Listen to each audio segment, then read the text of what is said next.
Et bienvenue très officiellement à toutes et à tous. Je suis Cécile et je suis ravie de vous retrouver pour animer ce deuxième rendez-vous d'une semaine spéciale. Si vous étiez présent hier, eh bien, ravie de vous retrouver pour ce deuxième rendez-vous après le coup d'envoi donné à la semaine d'ateliers pro du tourisme à vélo en Pays de la Loire. Et puis, si vous nous rejoignez, bienvenue à vous qui prenez le guidon en marche. On est ravis que vous ayez choisi de rejoindre ce moment de balade partagé autour de différents sujets fondamentaux. En ce mardi 22 novembre, on va parler commercialisation, visibilité sur le web en particulier, et puis on va aussi parler de l'intérêt de travailler avec les tours opérateurs.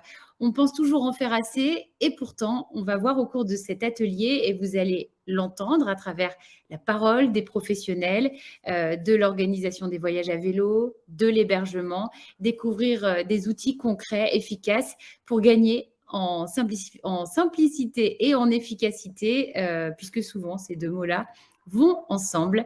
Alors, juste un petit point technique, on est en mode conférence, donc vos micros sont coupés, c'est normal.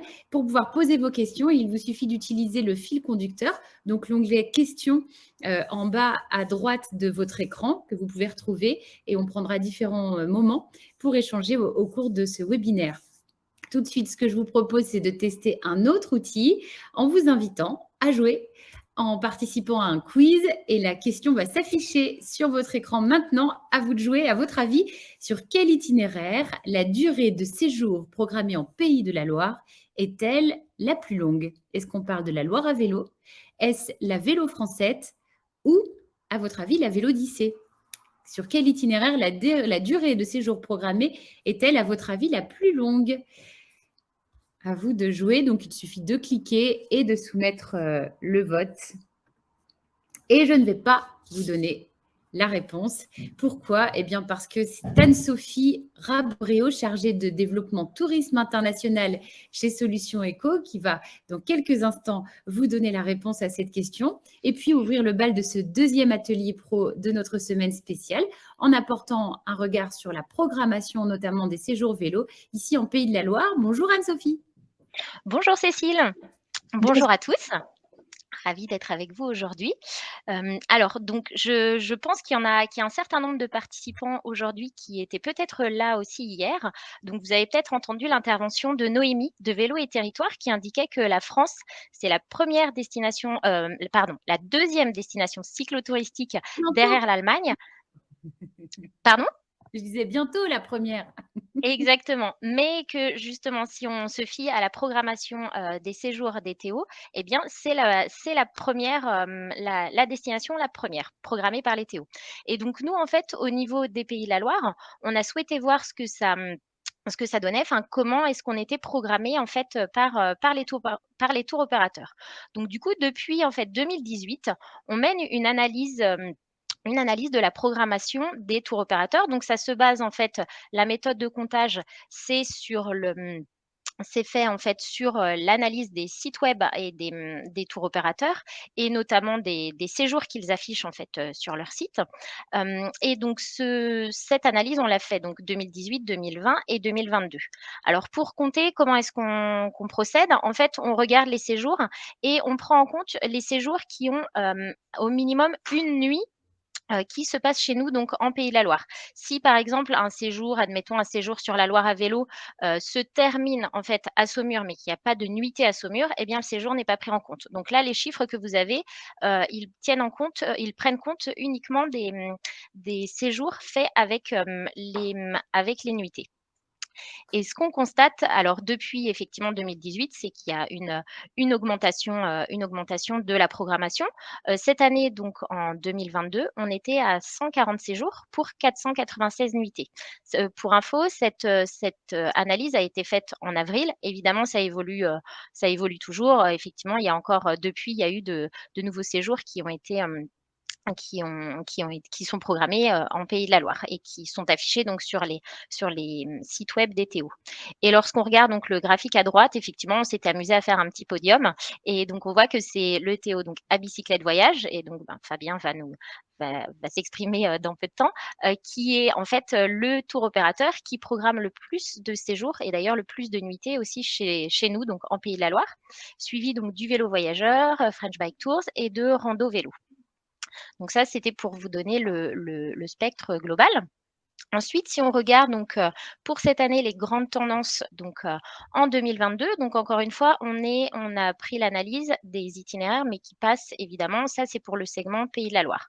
Donc en nombre de séjours, on se rend compte pardon, que la Loire à vélo représente quasiment 1 séjour sur 2 puisqu'on est à 45 des séjours, programmés dans les Pays de la Loire qui concernent la Loire à vélo. Suivi ensuite du littoral et rétro-littoral. Alors ce qu'on entend par là, littoral donc c'est sur, les 2 départements Vendée et Loire-Atlantique, mais on exclut les séjours Vélodyssée. C'est-à-dire que ces séjours-là empruntent peut-être une partie de la Vélodyssée, mais qui est vraiment minime, puisque les séjours Vélodyssée sont comptabilisés par ailleurs et le rétro-littoral, en fait, ça concerne le Marais Poitevin. Donc on se rend compte que ces 2 segments-là, Vélodyssée et puis littoral et rétro représentent à peu près plus ou moins un séjour sur 5 en fait, de l'ensemble des séjours programmés en Pays de la Loire et puis ensuite donc on a, la Vélo Française avec, 16 séjours, donc plus ou moins un séjour sur 10. Alors, on n'a pas d'autres itinéraires tels que, par exemple, la vélo buissonnière, parce qu'à ce jour, en tout cas en avril 2022, il n'y avait pas de tour opérateur qui proposait des séjours sur ces circuits-là. Donc ça, c'était en nombre de séjours et maintenant si on regarde, en fait, en nombre de nuitées, eh bien, on se rend compte que c'est la Loire à vélo, en fait, qui représente la partie la plus importante puisqu'il y a un tiers des séjours avec nuitées qui ont lieu sur la Loire à vélo, mais ce qui est assez logique puisqu'on venait de le voir, juste avant, le nombre de séjours proposés était assez important et puis ensuite, juste derrière, donc on a la Vélodyssée et le littoral et le rétro, donc avec, à peu près 29 et 28 des nuitées et puis donc avec, la Vélodyssée, elle, effectivement, qui représente moins de nuitées au total puisque le nombre de séjours, était moindre. Par contre, ce qu'il est intéressant de noter, c'est, quand on regarde par contre la durée, moyenne des séjours, là, on s'aperçoit qu'effectivement, je ne sais pas quel était le résultat du sondage de tout à l'heure, mais c'est la Vélodyssée, pour laquelle la durée de séjour proposée par les tours opérateurs est la plus longue en fait, chez nous et non pas la Loire à vélo comme on pourrait peut-être, le penser. Donc c'est d'abord la Vélodyssée, suivie du littoral et rétro, puis donc Vélo Français avec 2,8 nuits et la Loire à vélo, donc segment Pays de la Loire, de notre côté. Alors on a mis aussi sur le tableau, vous voyez, on l'a corrélé quand même avec le nombre de kilomètres parce qu'effectivement Vélodyssée, ben voilà, par exemple, il y a 400 kilomètres, sur notre territoire, donc ça semble assez logique que les nuitées soient plus longues, par exemple, que d'autres itinéraires tels que la Vélo Français ou la Loire à vélo. Donc voilà, ces premiers éléments, en fait, c'était pour vous donner quelques chiffres un peu clés. Nous, aujourd'hui, c'est vrai qu'on travaille avec les tours opérateurs. Notre objectif, en fait, c'est d'augmenter, ben, la durée le nombre de séjours et puis aussi la durée moyenne des séjours, faire en sorte qu'il y ait de plus en plus, effectivement, de cyclotouristes qui viennent dans notre région. Donc pour ça, on travaille avec les tours opérateurs français et puis qui sont aussi, donc relais des TO, étrangers. Par exemple, on organise des éductours lors de différents événements. Cette année, par exemple, au mois de mars 2022, voilà, en début d'année, lorsqu'on a accueilli un événement pro, donc Rendez-vous en France, on a en fait on a, on a organisé 3 pré-tours, qui étaient spécialisés donc sur le cyclo pour faire découvrir en fait, ces itinéraires. Donc voilà, l'idée c'était de vous donner quelques chiffres clés pour démarrer et entamer en fait la discussion, pour la suite. Merci beaucoup Anne-Sophie. Et donc, vous l'avez vu, la bonne réponse était bien la Vélodyssée et non pas la Loire à vélo, comme vous avez été, en tout cas en majorité, à répondre. Vous aviez choisi la Loire à vélo.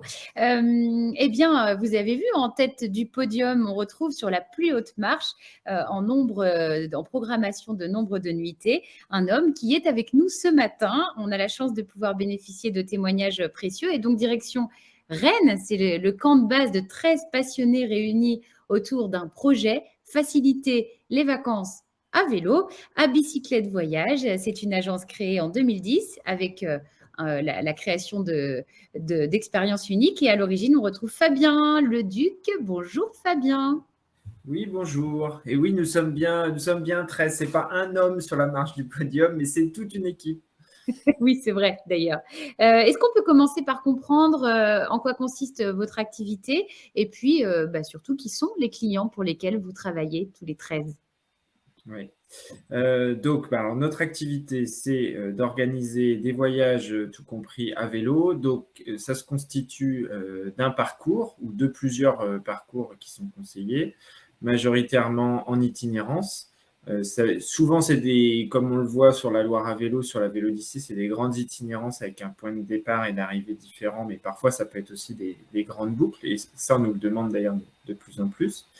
Les itinéraires, les gens vont pouvoir les suivre à l'aide d'une application sur mobile, d'un GPS qui est fourni, d'un petit carnet de route qu'on prépare avec toutes les informations pratiques.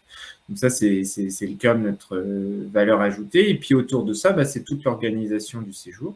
Donc dans son organisation, évidemment, ça comprend les hébergements, un petit peu de restauration avec les petits déjeuners, quelques dîners en demi-pension, quelques paniers pique-nique aussi parfois.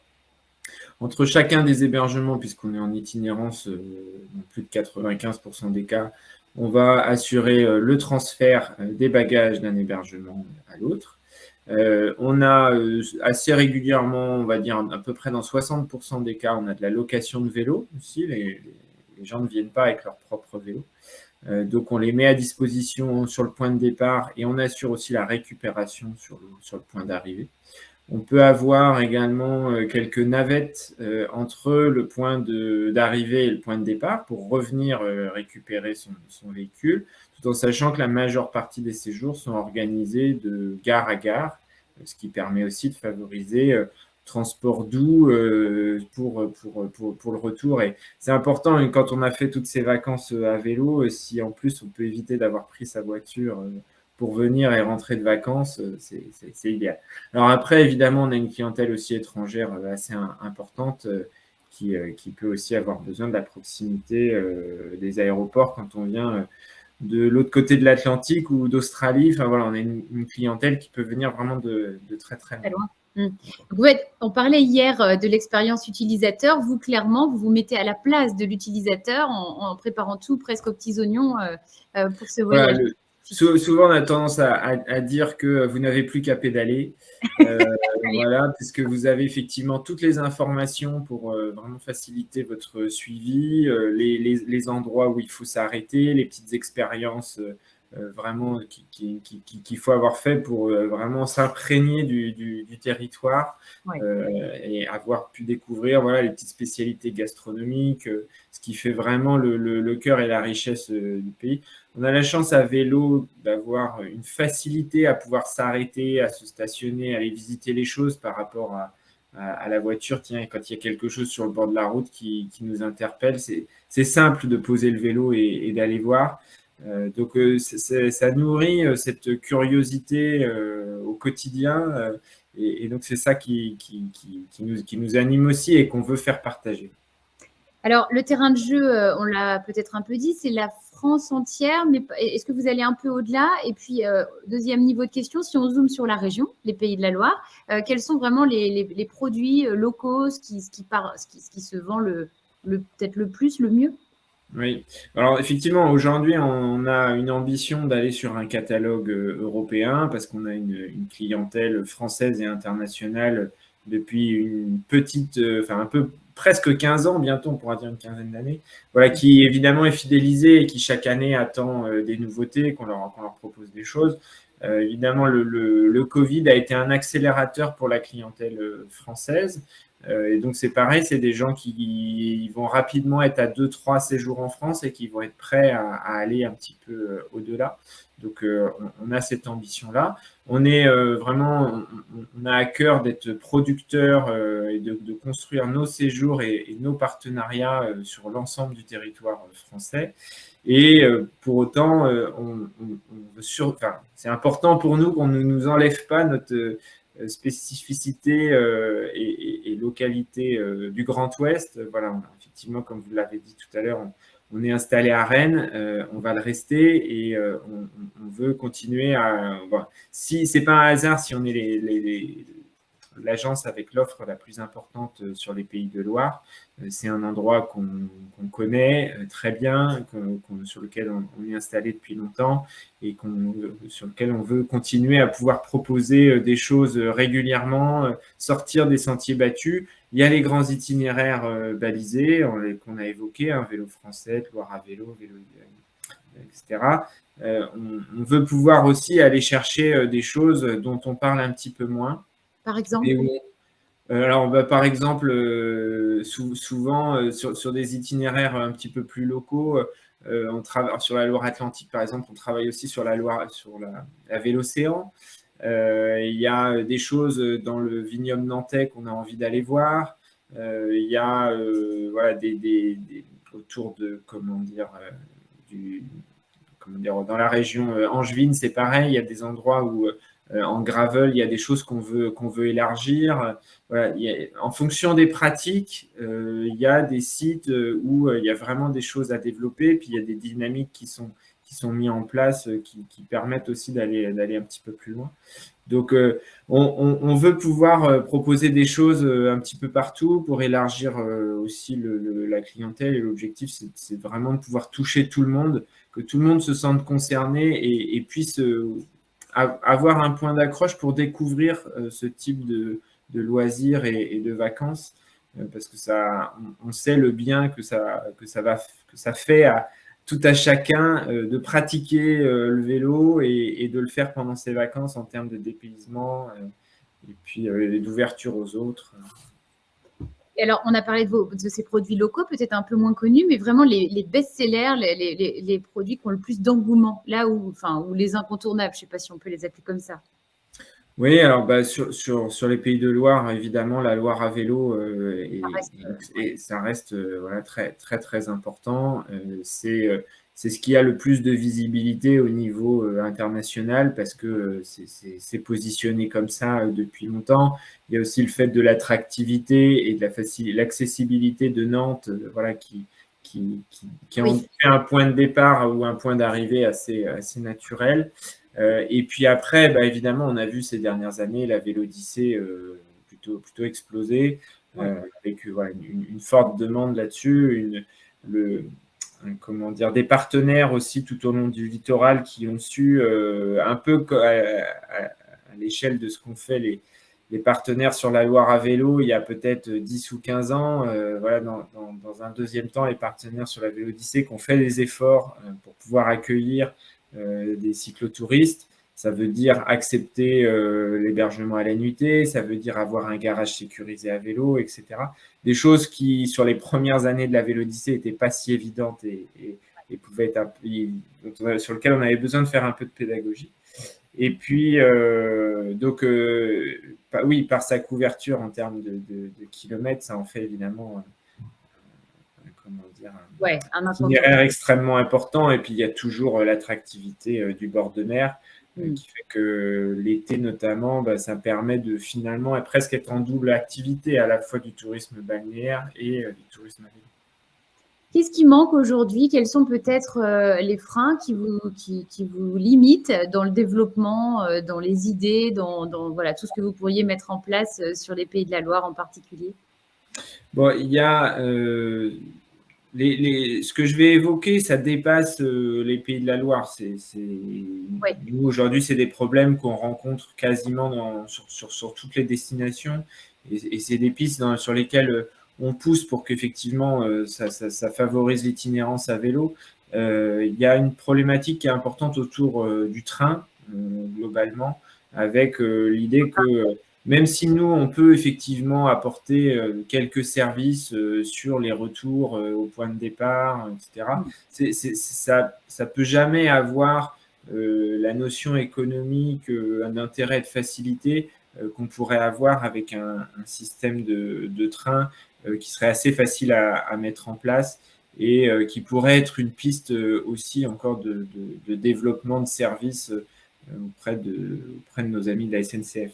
Voilà, ça c'est vraiment un point noir souvent parce que quand il n'y a pas de possibilité de retour, parce qu'il n'y a pas de place pour mettre les vélos ou parce que certains types de vélos ne sont pas acceptés, ça coince et ça ferme certaines portes. On ne met pas un vélo dans un bus comme on met un vélo dans un train. Et voilà, il y a des choses qu'on voudrait voir améliorer. Ensuite, c'est effectivement, comme je disais, il y a un travail qui a bien avancé ces dernières années, mais sur lequel il y a besoin de continuer à exprimer le besoin et d'aller un petit peu plus loin. C'est cette notion d'accueil à la nuitée. Voilà, on est sur un tourisme itinérant où, évidemment, c'est compliqué à vélo d'avoir une vision où on va faire plusieurs nuits au même endroit parce qu'on a souvent envie d'avoir cette idée de grande traversée, d'avoir voilà, sur la carte parcouru des grands parcours. Et on se retrouve confronté voilà, à un certain nombre de contraintes dans les hébergements qu'on comprend, hein, mais qui ne correspondent effectivement pas tout à fait aux attentes de notre clientèle. Et donc, c'est important de pouvoir avoir cette notion d'accueil. Et puis, on sait que la place, ça coûte cher. Que du coup, des fois, l'accueil de vélo, c'est aussi pas toujours très simple. Donc, c'est d'avoir la possibilité de sécuriser vraiment les sites, les garages à vélo, etc. Et puis, de manière à pouvoir favoriser aussi toute cette logistique à l'échelle d'une haute saison. On commence à voir des hôtels qui, par moment, ont de la disponibilité en termes de chambres, qui ont fait l'effort d'avoir un garage à vélo, mais qui se retrouvent dans la difficulté à recevoir les cyclotouristes parce que le garage est déjà plein, parce qu'ils ont peut-être déjà un tiers de la clientèle ce soir-là qui est déjà à vélo, et ça commence à... Il y a des embouteillages. Ok. S'il y avait un message, et ça va être ma dernière question, un message à faire passer ce matin en profitant de la présence de tous les professionnels réunis. Vous êtes plus de 70 d'ailleurs à être connectés, on en est ravis. Ça serait quoi, peut-être pour exprimer vos besoins et en profiter de l'audience pour le faire? Oui, après, pour comprendre aussi notre modèle économique, ce qui est important aussi, c'est que nous, on est là pour faire la promotion aussi du territoire et de ses professionnels. Sans vous, on peut pas, évidemment, on peut pas exister. Il n'y a pas de séjour à vélo s'il n'y a pas une offre en face de qualité intéressante. Donc, on est vraiment à la recherche de partenaires sur le long terme qui peuvent offrir des expériences, des accueils chaleureux et de charme intéressants, etc. Et c'est important aussi de voir que, évidemment, nous, on est là vraiment dans une relation partenariale apporteur d'affaires et qu'on a aussi besoin de pouvoir travailler cette relation professionnelle à professionnelle. Et que on travaille pas comme Booking, on n'est pas là pour prendre des chambres et casser tous les prix, etc. Mais c'est important aussi de comprendre que nous, pour fonctionner, on a besoin de pouvoir avoir un juste prix parce qu'on est face à une concurrence qui est d'un tourisme international. Sur lequel ces produits-là, les produits finis à vélo, ont besoin de se positionner. Et c'est important qu'on puisse les travailler tous ensemble pour que ça puisse fonctionner et que ce soit économiquement viable pour le client final. Allez, une petite dernière. C'est quoi votre itinéraire, le prochain itinéraire à titre personnel que vous allez faire? Alors, ça dépasse là complètement le cadre des frontières. C'est un peu exotique, mais mon prochain projet, c'est début février, c'est d'aller faire le tour du Rwanda à vélo. Donc voilà, je suis dans la préparation. Là, on est à 3 mois un peu moins de 3 mois du départ. Donc, super. Voilà.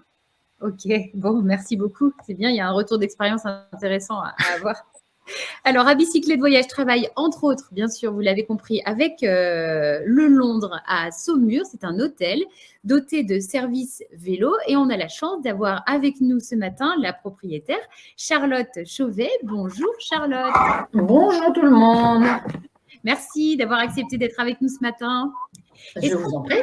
Est-ce qu'on peut en savoir un peu plus d'abord sur l'établissement et sa place géographique sur le parcours de la Loire à vélo pour toutes les personnes qui ne connaissent pas encore Londres? Donc, le Londres, on est un boutique hôtel, comme on dit souvent, c'est-à-dire un hôtel d'une trentaine de chambres, Oui. sans restauration, en plein centre-ville. Hôtel de charme, le mot est galvaudé, donc j'aime bien dire un hôtel cosy chic que je gère avec mon mari depuis 2005. On s'est inventé hôtelier en fait en 2005, donc voilà, on n'est pas sur...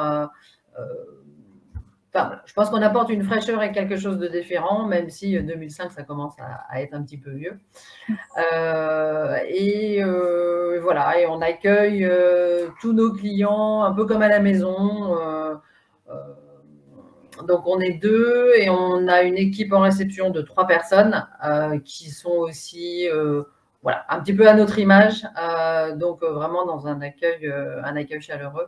Et c'est ce qui fait un petit peu notre marque de fabrique. Toutes les chambres sont aussi différentes les unes des autres.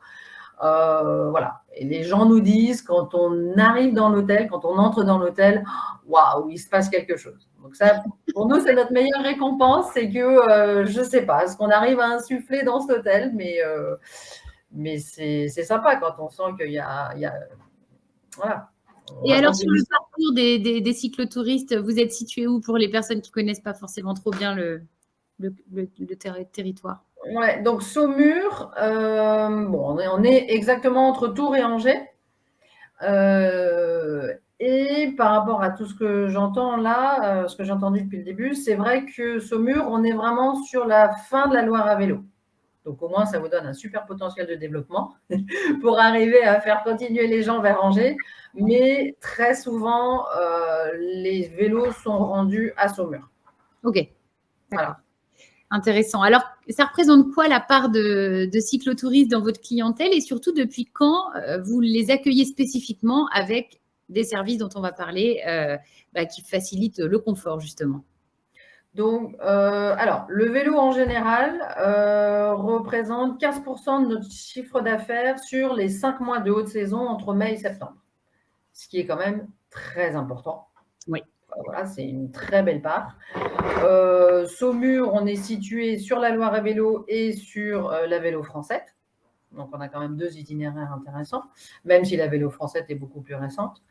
Je crois que la marque Loire à vélo, elle a été créée en 98, c'est ça? Ou si je ne dis pas trop de bêtises. Bon, c'est ce que je peux voir en préparant un petit peu. Nous, on va avoir une réponse là-dessus.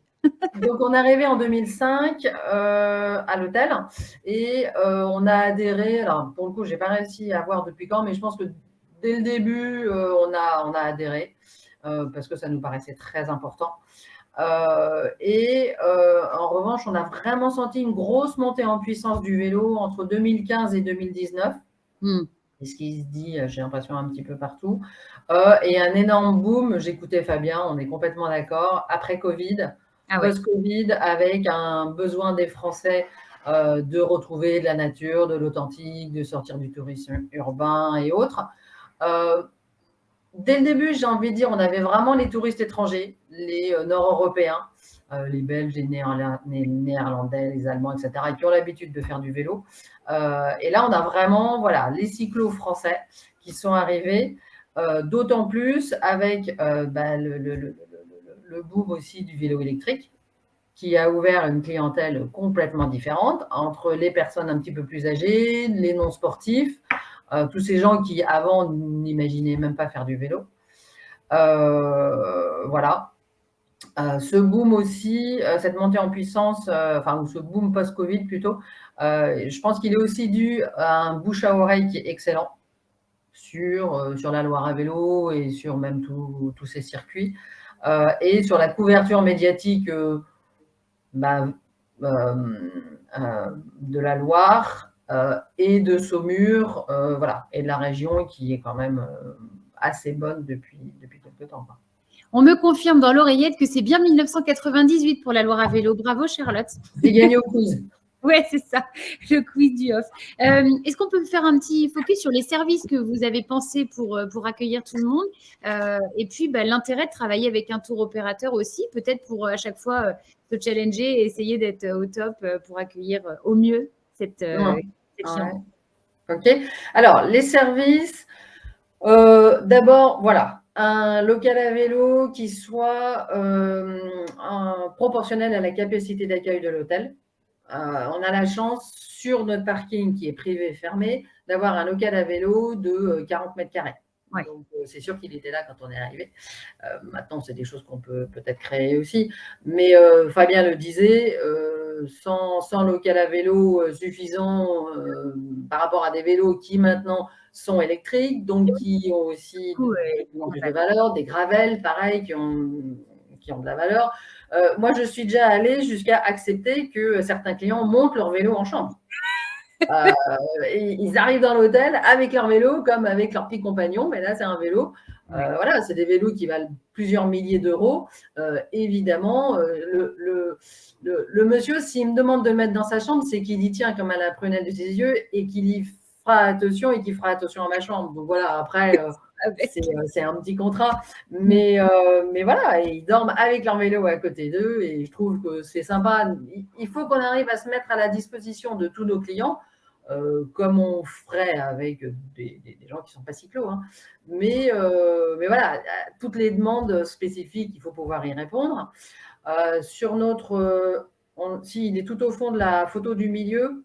Dans notre local à vélo, on a un petit établi pour les petites réparations. Là, on est en pleine réflexion sur la recharge des bornes électriques.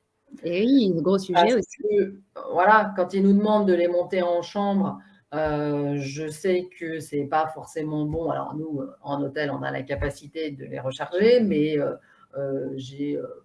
dans des chambres d'hôtes, on m'a dit que voilà, ils refusaient de monter les bornes dans les chambres parce que capacité électrique et autres, ça peut faire exploser, problème d'incendie. Bon.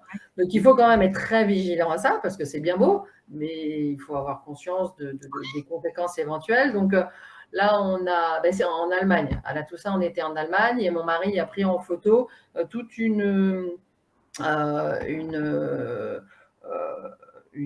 installation pour recharger les bornes électriques. C'était chez un loueur, mais pourquoi pas imaginer de faire une installation comme ça dans notre local à vélo où chacun pourrait brancher sa borne sur un nombre de prises qui se suivent. Bon, voilà. Donc ça, c'est encore en réflexion chez nous parce que pour l'instant, on arrive largement à recharger toutes les bornes, mais bon. Ouais, ça fait partie des choses. On a à disposition un jet d'eau, par exemple, pour le nettoyage. On a le listing. Dans la chambre, c'est mieux de passer par le jet d'eau. Éventuellement. Mais bon, ils le font rarement. Et puis, voilà, l'eau actuellement, elle est précieuse, mais au pire, c'est quelque chose qu'ils peuvent utiliser. On a un listing des lieux de réparation, des lieux où voilà, on leur sort toujours évidemment le plan de ville pour savoir où il faut qu'ils aillent retirer leur vélo ou le rendre, parce que ils arrivent dans une ville qu'ils ne connaissent pas. Un petit déjeuner complet. Avec, nous, on a un petit déj buffet qui est assez plus, avec des produits frais principalement, le pain livré par le boulanger, les viennoiseries de la Duchesse Anne, les fruits frais du marché qu'on va chercher tous les samedis. Et donc, en plus de tout ça, des fruits secs, un bar à céréales, des œufs, du lard. Dans les fruits, il y a des pommes, ils aiment bien les pommes. Bon, voilà. Donc, vraiment essayer d'avoir un maximum de choses pour nos amis sportifs. Et puis, le petit clin d'œil, on le voit sur le slide d'avant, on a une terrasse plein sud qui est super agréable parce que la petite récompense du soir, on arrive, on se prend un petit verre, voilà, on a un tout petit, on a une licence restauration qui permet de servir un petit peu de restauration et éventuellement, voilà, la petite récompense du soir. Donc ça, c'est bien apprécié. Et donc, les tours opérateurs, pour nous, avec donc, voilà, tout le recul qu'on peut avoir, puisque dès le début, on a commencé à travailler avec eux, on a eu des demandes de leur part disant, voilà, on monte des circuits, qu'est-ce que vous pouvez nous faire comme prix ? comme tarif, avec commissionné, pas commissionné, etc. Il nous paraît évident de leur donner une rétribution, je dirais, sous forme de commission. C'est comme une agence. Ils sont apporteurs d'affaires, donc ils ont leur commission avec des tarifs qui, voilà, comme disait Fabien, sur lesquels, grâce auxquels ils peuvent être concurrentiels. Donc éventuellement, nous on a le même tarif pour toutes les agences, hein, on n'y va pas à la petite semaine à discuter. Mais globalement, toutes les agences ont l'air contentes. Donc pour nous, les tour opérateurs ont vraiment permis de structurer le parcours, notamment avec tout ce qui est transport des bagages, puisque évidemment la grande majorité des cyclos ont des énormes valises, évidemment, surtout les Américains ou les Canadiens. Donc voilà, donc on se les fait livrer, il y a les retraits. Alors là, il faut être très vigilant parce que c'est vrai que nous, quand on peut avoir jusqu'à 10 cyclos par jour, voilà, ce n'est pas les mêmes agences, ce n'est pas les mêmes transporteurs, ça ne va pas au même endroit. Mais voilà, on n'a jamais eu de problème de bagages. Mais voilà, il faut quand même faire attention. Voilà, donc vraiment, les tour opérateurs nous ont permis d'avoir cette explosion de commercialisation à l'international aussi, puisqu'on a régulièrement des cyclos qui nous viennent du Canada, des États-Unis, où on sent que les agences vont loin, quoi. Donc, c'est vraiment agréable. Ouais, c'est chouette, j'imagine, comme expérience pour vous aussi. Un dernier mot avant d'ouvrir un échange de questions, un peu d'échange avec les personnes qui sont connectées à nous. Et je vous rappelle qu'on peut cliquer donc sur l'onglet questions en bas à droite de votre écran et on va les prendre dans un instant. Un message peut-être, Charlotte, à l'attention des professionnels réunis ce matin avec nous pour ce deuxième atelier. Alors, comme je le disais, bon, voilà, je pense que si on veut, en tant qu'hébergeur, offrir un vrai service, les points qui me paraissent les plus importants, je l'ai dit, hein, c'est le local à vélo, parce que maintenant, avec des électriques, on ne peut pas se permettre de les laisser dehors, surtout quand ils sont en location, quand ce sont des vélos de l'agence. Voilà, il faut avoir conscience que pour eux, le vélo, ça peut être un vrai compagnon.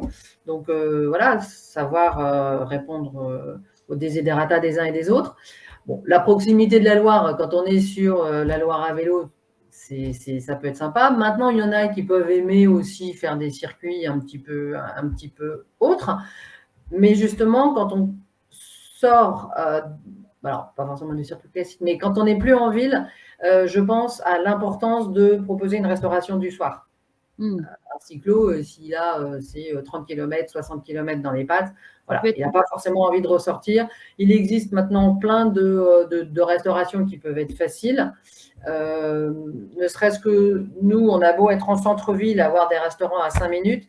J'ai développé aussi, je propose un concept de restauration sous forme de bocaux, de la marque Bocaux, B-O-C-O, que j'aime beaucoup parce que je trouve que ce sont les plus qualitatifs. Après, ça, c'est mon problème.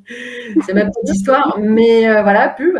Mais bon, il existe plein de bocaux. On a aussi des personnes en local qui ont développé des bocaux. J'ai plus le nom en tête, mais c'est le restaurant Le Vert Vert qui s'est associé, qui a développé sa marque.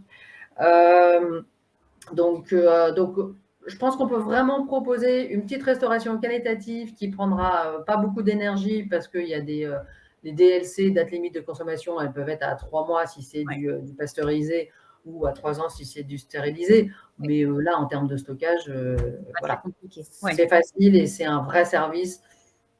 Ça peut peut-être paraître évident pour tout le monde, mais si vous me demandez, c'est le petit point que je me permets de souligner, quoi. Oui, super intéressant. Et vous-même, est-ce que vous êtes cyclotouriste? Alors, nous, on rêvait d'en faire avec mon mari et les 3 enfants. Et donc, un jour, on avait une année où on avait quelques jours devant nous. On a fait, alors ça doit être un petit bout de la Vélodyssée, parce que justement, ils n'étaient pas trop grands à ce moment-là et on rêvait de pouvoir leur offrir l'opportunité plage et vélo. Donc, un peu d'effort et puis la récompense derrière. Et donc, on l'a fait. Et quand j'écoutais Fabien, je me disais, bon, il faut vraiment qu'on le refasse maintenant. Parce que je pense qu'on l'a fait trop tôt et il n'y avait aucun hébergeur sur le parcours. Bon, peut-être qu'on est un peu sensibilisé à ça aussi avec l'hôtel et on voulait dormir. Mais je me souviens qu'il y avait une destination où il n'y avait Rien. pas d'hébergeur. Bon, Ouais. parce qu'après, ça dépend des kilomètres qu'on fait, ça dépend de plein de choses. Hein. Il y a beaucoup de Mais parcs. voilà, donc il faut qu'on le refasse et je suis sûre qu'on sera super content parce qu'on trouvera des beaux hôtels sur la destination, des beaux hébergeurs et ce sera une belle opportunité. Mais on est très, très vélo et si on pouvait en faire, on en fera plus. Il faut qu'on soit Ouais. perdu. Merci beaucoup, Charlotte. Je Merci. crois qu'il n'y a pas de questions pour l'instant, donc on va poursuivre et remercier donc également Fabien qui était avec nous. Merci pour ces interventions et ces retours d'expérience très précieux pour cette journée. Alors, connaissez-vous iRESA avec le E, le tiret et RESA, R-E-S-A? Eh bien, je vous propose de le vérifier en vous invitant à répondre à une nouvelle question, un nouveau quiz qui s'affiche. Quel est le pourcentage de ventes directes générées par les prestataires équipés d'un outil du dispositif iRESA? Est-ce 50%, 80% ou 90%? À votre avis, à vous de jouer, de choisir quelle est la bonne réponse. Vous cliquez sur soumettre le vote. Et bien sûr, elle détient la réponse de qui je vous parle. Et bien, pour être sûr que tout est clair pour vous, je vous propose qu'on écoute maintenant Mélanie Charon. Elle est la chargée du projet iRESA au sein de Solutions Éco. Bonjour Mélanie. Bonjour Cécile, merci. Alors, Bonjour à tous. alors, bien sûr, on va découvrir la réponse, mais surtout, est-ce qu'on peut avoir quelques repères clés sur cet outil, cette plateforme? Je ne sais pas comment l'appeler exactement, mais on va. Voilà. Justement, ce n'est pas un outil ni une plateforme, on parle en fait du nom d'un dispositif régional qui permet d'accompagner les professionnels du tourisme à la commercialisation en ligne et donc qui est déployé depuis 2018 par Solutions Éco en partenariat avec les agences départementales du tourisme de l'Anjou, de la Loire-Atlantique, de la Mayenne et de la Sarthe. En fait, dans chacun de ces départements, il y a un référent iRESA avec qui je travaille. Et concrètement, qu'est-ce que c'est? C'est en fait mettre à disposition des professionnels du tourisme, hébergement, gîtes, chambres d'hôtes ou prestataires d'activités, sites de visite, billetterie, des outils pour leur permettre de gérer leur planning en temps réel et plein d'autres choses. Donc là, premier zoom sur la slide actuelle, c'est l'outil Open Pro pour les professionnels de l'hébergement qui va permettre du coup de donc gérer ses nuitées, gérer ses tarifs, créer des codes promo, établir des factures. Ça va permettre également de synchroniser son calendrier avec des OTA, éventuellement, si vous voulez vous diffuser sur Airbnb, Booking ou Expedia. Donc, une possibilité de synchroniser via iCal ou alors via un channel manager. Et enfin, que ce soit pour les outils pour les hébergements ou les outils pour les activités, on va vous proposer ensuite d'intégrer un petit moteur de réservation sur votre site internet ou votre page Facebook, parce que l'objectif principal d'iRESA, c'est aussi de favoriser les ventes directes, donc les ventes sur vos sites internet, et également de distribuer vos offres sur ce qu'on appelle la place de marché touristique. Et la place de marché touristique, c'est quoi? C'est en fait la possibilité de réserver, par exemple sur ampulard.com, le site tourisme région, sur le site Anjou Tourisme, sur le site de la Sarthe, Sarthe Tourisme, Mayenne Tourisme. Et il y a également des offices de tourisme qui sont partenaires et qui ont intégré la place de marché sur leur propre site internet. J'ai en tête l'hôtel du Vignoble de Nantes, l'hôtel de la Vallée du Loire ou la Vallée de la Sarthe. Voilà, qui ont intégré également la réservation. Et c'est-à-dire qu'à partir d'un seul et même planning, l'hébergeur va saisir dans OpenPro ces infos et il sera diffusé et réservable en temps réel sur ces différents sites internet. Et ce qu'il faut noter également, c'est que nous, sur nos sites de destination, on ne prend pas de commission sur les ventes, comme les gros OTA. Donc ça, c'est pour l'outil hébergement. Sur l'outil, donc, pour les prestataires d'activité, là, je fais un zoom sur Adoc. Il y a un autre outil qui existe qui s'appelle OpenBillet.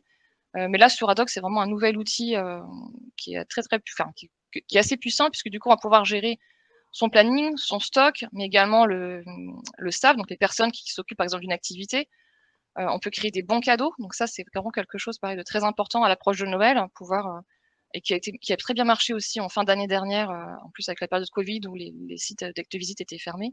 Donc vraiment possibilité de créer des bons cadeaux, de gérer les annulations et les remboursements aussi de façon automatique. Si par exemple pour une croisière en bateau, bah voilà, il y a un problème de météo, hop, 1 heure avant, vous pouvez du coup rembourser les clients qui avaient réservé, ou même avant d'ailleurs. Voilà, sur Adoc, ce qu'il faut savoir également, c'est que si vous n'avez pas de site internet, vous pouvez créer votre page web pour intégrer vos widgets de réservation. Donc ça, c'est aussi un petit facilitateur grâce à cet outil. Ce que je n'ai pas noté dans la slide, mais qu'il faut que je vous dise, c'est qu'il y a une petite nouveauté là aussi. Il est possible avec Adoc de diffuser vos activités sur la plateforme alentour. Donc une nouvelle plateforme nationale qui permet de diffuser, de distribuer des activités en ligne. Donc ça, il faut savoir que c'est possible.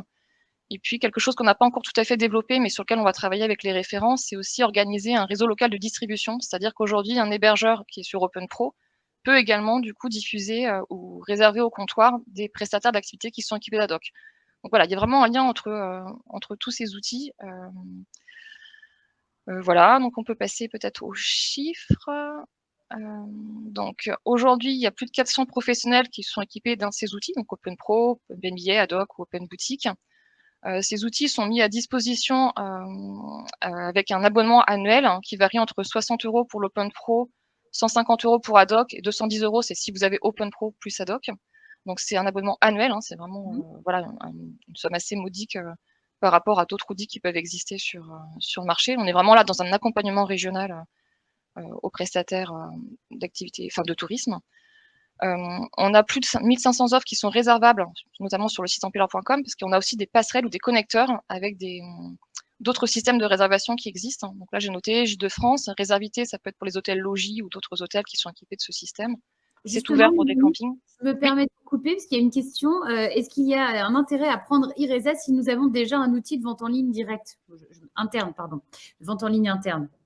Après, on peut en rediscuter. C'est-à-dire si c'est un outil qui est compatible avec le nôtre, l'intérêt que j'y vois, c'est éventuellement que vous pourriez être réservable du coup sur nos sites en place de marché, donc empileur.com, le site La Loire à vélo si vous êtes sur le secteur de la Loire à vélo, ou si vous êtes en Anjou sur le site Anjou Tourisme. En fait, ça sera le petit plus, ça sera une vitrine supplémentaire en fait d'être réservable sur ces sites internet. Après, voilà, si vous avez déjà un outil de vente en ligne et vous êtes satisfait de cet outil de vente pour vendre en direct, voilà, je veux bien juste savoir voilà, de quel outil il s'agit, et puis on peut en discuter. À voir, donc ça peut se voir ensuite dans le fil de discussion. Et puis une autre Ouais. question, en Vendée, ce système existe bien au sein de l'Office de tourisme? Alors, en Vendée, en fait, la Vendée n'est pas partenaire du dispositif IRESA, mais il déploie les mêmes outils, c'est les mêmes solutions techniques. Donc, vous pourrez contacter votre référent, qui est Cyril Bourron, là, jusqu'à la fin de l'année. Après, il s'en va, mais il y aura quelqu'un qui va le remplacer. Voilà, donc c'est les mêmes outils, en tout cas, qui sont déployés.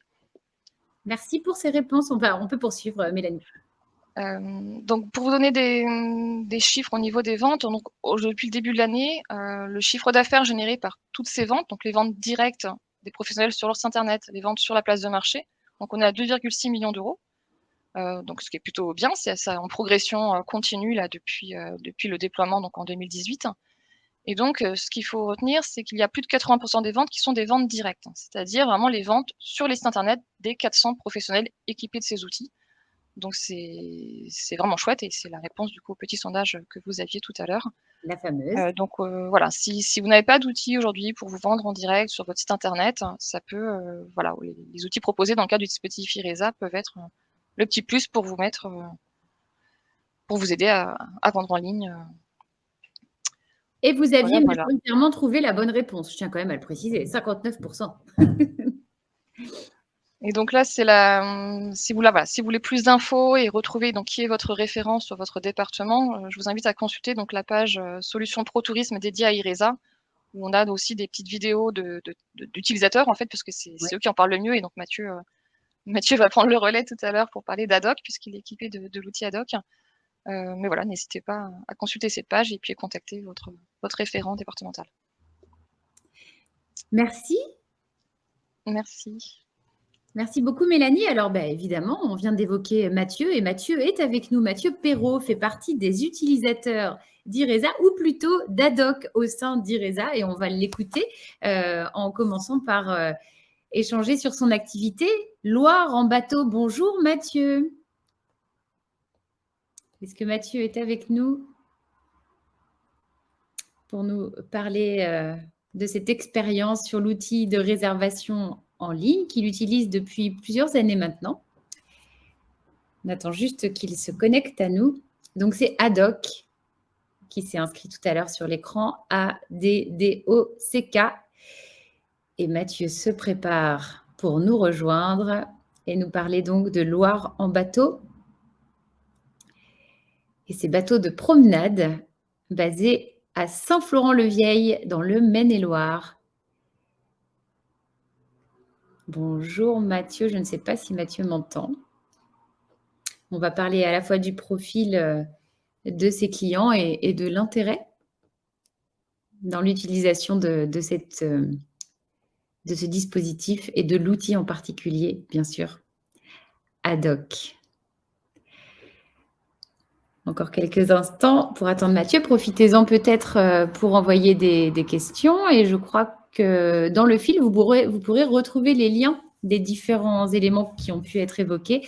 Donc, n'hésitez pas à faire un copier-coller, puisqu'il y a à la fois des précisions, des éléments complémentaires et des réponses aux quelques questions qui ont pu être posées. Alors, est-ce qu'on retrouve Mathieu pour son témoignage ? Est-ce que Mathieu est avec nous? C'est la question. Alors, on avait une question aussi. Ah non, mais les réponses ont été données. C'est magnifique, c'est magique. Alors, en attendant que Mathieu nous rejoigne, n'hésitez pas à échanger, à nous faire part de vos questions, commentaires ou réactions sur tout ce qu'on a pu partager depuis le début de ce deuxième atelier de la semaine. Ça se poursuit, comme vous le savez, jeudi et vendredi. Et vous êtes près de 80 connectés ce matin avec nous. Donc, merci beaucoup pour votre présence. Eh bien, écoutez, comme Mathieu, manifestement, a peut-être eu un souci, je vous propose qu'on poursuive. Il paraît qu'on commence à vieillir quand on cesse d'apprendre. Vous connaissez peut-être cette expression. Ah, ça y est, il revient, Mathieu. Alors, je ne sais pas si Mathieu est prêt. Bonjour, Mathieu. Bonjour. Alors, eh bien, vous m'entendez ? Si, ça fonctionne. Alors, on a au moins le son, donc c'est super. Donc, l'idée, c'était de nous parler de votre expérience avec cet outil que vous utilisez depuis 4 ans, je crois, de réservation en ligne. Oui, c'est ça. Alors, nous, on a une activité de balade en bateau sur la Loire avec 2 bateaux d'une capacité de 12 places. Et nous utilisons cet outil ad hoc là, depuis, je ne me souviens plus très bien, c'est la 3e ou 4e saison. D'accord. C'est un outil plutôt fonctionnel qui nous a permis d'avoir la main d'abord sur notre gestion de planning, de réservation, et puis surtout pour profiter de la vente en ligne, ce qu'on n'avait pas avant. Je ne sais pas si tout le monde si vous m'entendez bien, mais. Ah, mais si, on entend. Voilà, on fait aujourd'hui de la. D'accord.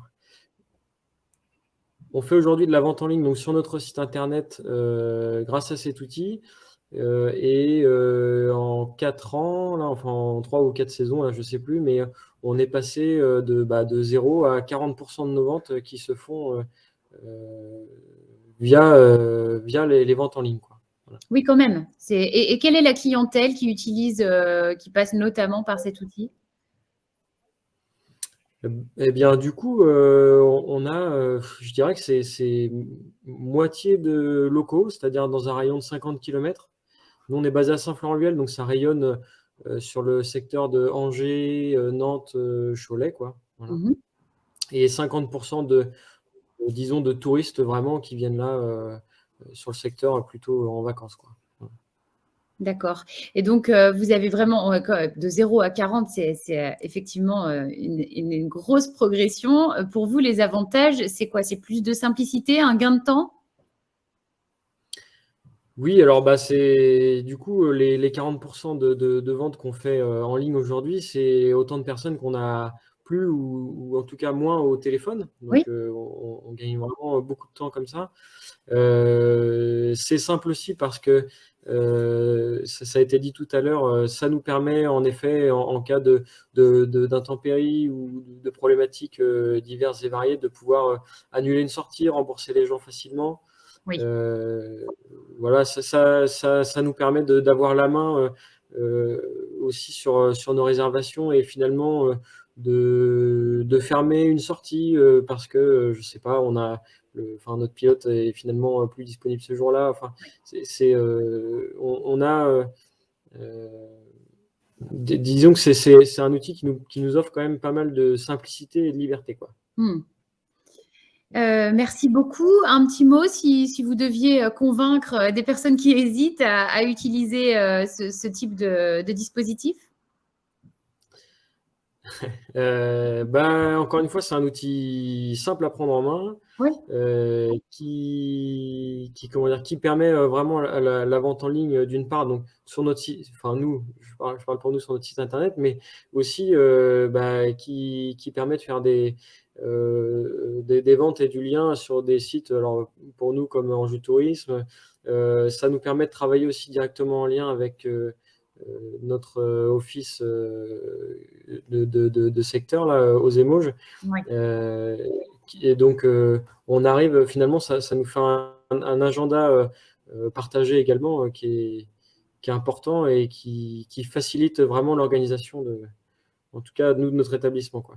Ouais, merci beaucoup. Donc, de la lisibilité aussi. Merci pour ce retour d'expérience. Mathieu, il y aura peut-être des questions pour vous tout à l'heure, donc ne restez pas très loin de nous. Je vais reprendre mon expression de tout à l'heure. Je vous disais, il paraît, et vous la connaissez sûrement, qu'on commence à vieillir quand on finit d'apprendre.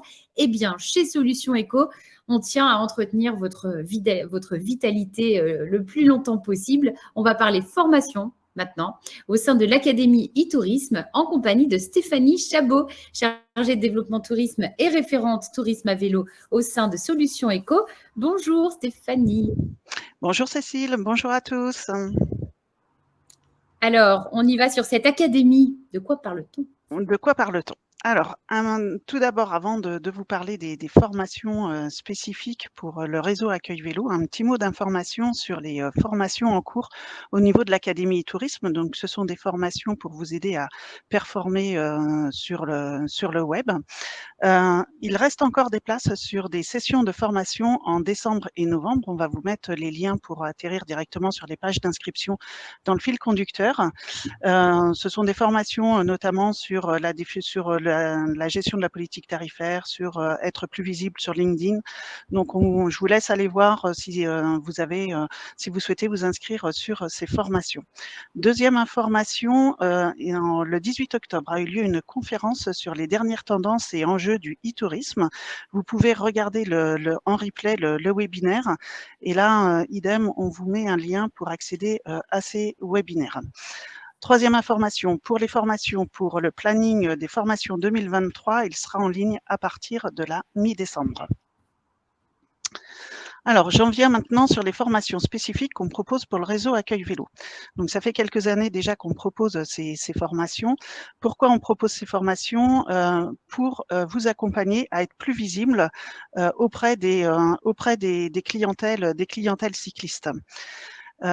Ce qu'on observe, c'est que sur un certain nombre de sites internet de structures Accueil Vélo, parfois on trouve le logo Accueil Vélo, mais on ne voit pas en quoi c'est un accueil spécifique pour les cyclistes. Et en tant que cyclistes, ils apprécient de savoir qu'est-ce qu'ils vont trouver en plus chez une structure qui est Accueil Vélo, qu'ils ne vont pas trouver chez un autre professionnel. Et ces formations, c'est pour vous accompagner dans cette valorisation de tous les services que vous pouvez proposer à cette clientèle cycliste. Donc, il y a une formation dédiée à ça qui se tiendra les 6 et 7 février. Ce sont 2 demi-journées consécutives avec un suivi de 2 heures qui aura lieu environ 3 semaines après. On veut que ce soit des formations très concrètes et très opérationnelles. On prend 12 personnes maximum sur cette formation. La formatrice qui est là va vous aider aussi à faire le diagnostic de votre site web et d'identifier tout de suite, dès la fin de la deuxième matinée, des actions concrètes que vous pourrez mettre en œuvre et que vous pourrez retravailler avec elle dans la session de suivi 3 semaines après. On a eu des retours on a formé déjà plus de 100 professionnels à Accueil Vélo avec ce type de formation sur ces dernières années. On a mis des témoignages sur la plateforme Solutions Pro Tourisme Pays de la Loire dans la thématique vélo. Donc des témoignages de professionnels qui donnent leurs sentiments suite à la réalisation de cette formation et comme quoi ça va booster leur activité auprès de la clientèle cycliste. Donc, vous avez le lien qui va vous être donné pour les inscriptions sur ces formations. Ensuite, la deuxième formation qu'on va proposer, c'est une formation plus axée sur le contenu des réseaux sociaux pour toucher la communauté vélo sur les réseaux sociaux, qui est une communauté très puissante. Donc, idem, ça fait déjà 2 ou 3 ans qu'on propose ce type de formation en ligne. Donc, mardi 7 mars, mercredi 8 mars, même chose, 2 matinées consécutives plus une matinée de suivi environ 3 semaines après. Pareil, petit groupe, formation très concrète et très opérationnelle. Pour cette formation sur les réseaux sociaux, on va donner la priorité à des professionnels qui maîtrisent déjà ces réseaux sociaux pour pouvoir profiter pleinement en fait des conseils qui seront donnés lors de cette formation. Alors, je vous ai mis en exemple, à titre d'exemple, une copie d'écran d'un site web d'un professionnel de la région, voilà, qui prend la parole auprès de la clientèle cycliste en leur donnant les informations des services qu'il propose à l'arrivée des cyclistes.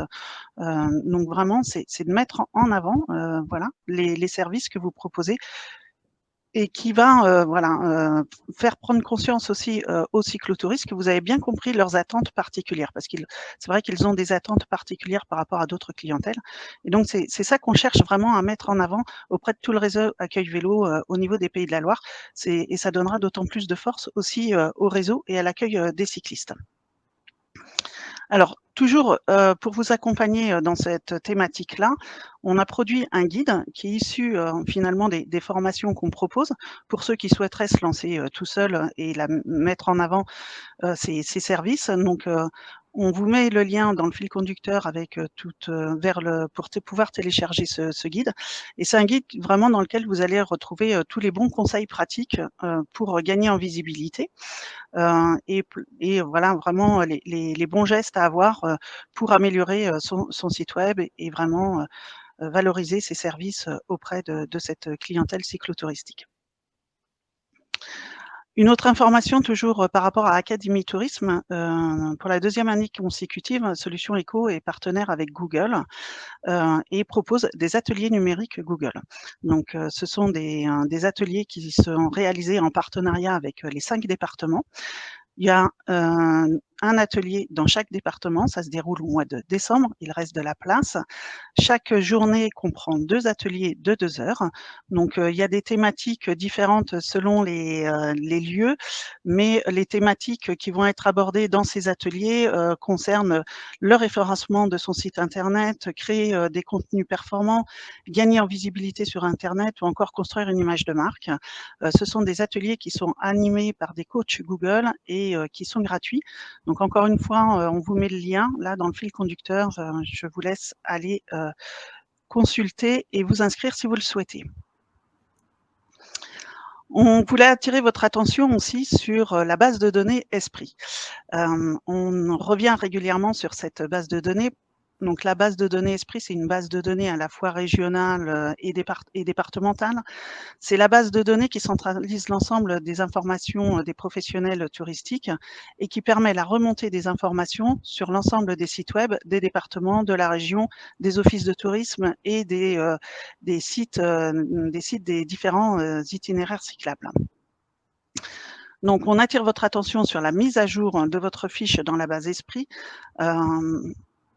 La base saison est une belle opportunité pour faire la mise à jour, aller relire sa fiche, vérifier si les horaires d'ouverture, les tarifs sont bien à jour, changer les photos s'il y a besoin et mettre des photos de qualité, et puis soigner son descriptif, le personnaliser. Tout ça va vous faire gagner aussi en notoriété, en référencement, et surtout va permettre d'avoir, pour les touristes, d'avoir tout de suite une information claire, nette et précise sur votre établissement. Une bonne idée aussi aussi, c'est de pouvoir de proposer un contenu en français et en anglais qui permet aussi comme ça de s'adresser directement à la clientèle internationale. Un petit rappel sur la visibilité des offres accueil vélo qui remonte sur les sites, notamment sur France Vélo Tourisme et sur tous les sites des itinéraires cyclables. Et sur France Vélo Tourisme, on a une page destination Pays de la Loire dans lequel il y a donc une présentation globale de la destination et aussi un onglet avec des suggestions de parcours. On fait des campagnes sur les réseaux sociaux au niveau de cette page destination Pays de la Loire pour booster aussi le trafic sur cette page. Donc les offres accueil vélo remontent sur l'ensemble de ces sites web, bien sûr. Donc, dernière information, tous les conseils qui vous ont été donnés ce matin par rapport à Académie Tourisme, IRESA, donc vous les retrouvez sur le site Solutions Pro Tourisme Pays de la Loire. Vous pouvez aussi vous inscrire à l'e-minute tourisme si vous voulez, si vous souhaitez rester informé. Et puis, il y a aussi également pour l'observatoire eStart, si vous voulez communiquer de la donnée au niveau, ça permet de faire remonter de la donnée de fréquentation au niveau des départements et de la région, mais aussi vous d'observer votre propre fréquentation de votre établissement. Et une dernière information, donc je l'ai déjà passé hier matin. Pour ceux qui n'étaient pas connectés hier matin, je vous repasse cette information. Donc, il y a un 4e dispositif Résolution Tourisme qui vient d'être lancé par la région. Donc, c'est un dispositif pour les entreprises régionales qui ont une problématique, que ce soit une problématique de développement en organisation, en marketing ou en usage. Vous avez jusqu'au 19 décembre pour nous soumettre votre problématique.